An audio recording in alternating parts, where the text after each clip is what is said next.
In 1975, a broke actor had just $106 in his bank account and was so desperate he had to sell his beloved dog for $50.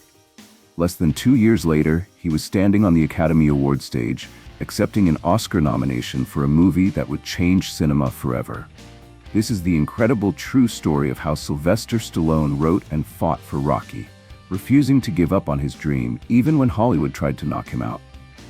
Today, we're diving into one of the most inspiring stories in Hollywood history, how a down-and-out actor with a slurred speech and a dream managed to create one of the greatest sports movies ever made.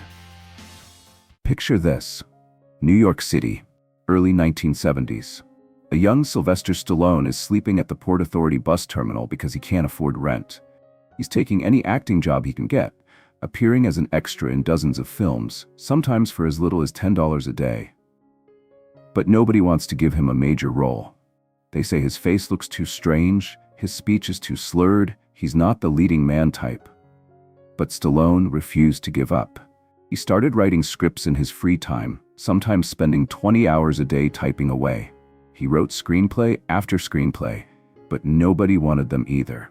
Then, on March 24, 1975, Stallone watched a boxing match that would change his life: Chuck Wepner versus Muhammad Ali. Wepner, a complete underdog, managed to knock down Ali and last almost 15 rounds.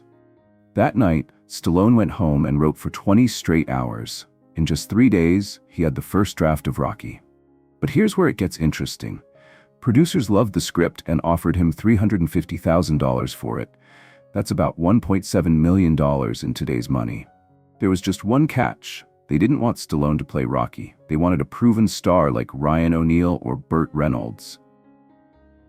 Stallone was so broke at this point that he couldn't even afford to feed his dog. But he did something incredible. He turned them down. He refused to sell unless he could play the lead role. The producers eventually came back with a much smaller budget and agreed to let him star. The filming was brutal. They had just $960,000 and 28 days to shoot. They couldn't afford extras for the ice skating scene, so they had to use Stallone's family members. The iconic meat punching scene? Those were real meat punches. They couldn't afford fake props. But all that struggle paid off. Rocky was released in 1976 and became a massive hit, earning $225 million worldwide. It won 3 Academy Awards, including Best Picture, and turned Stallone into an overnight sensation. The real Rocky story isn't just about boxing. It's about never giving up on your dreams, even when the whole world is telling you to throw in the towel. Stallone could have taken the easy money and walked away, but he believed in himself when nobody else did. If you enjoyed this incredible story of perseverance, hit that like button and subscribe for more amazing stories. Leave a comment below telling us what you think. Would you have taken the money, or would you have held out like Stallone did?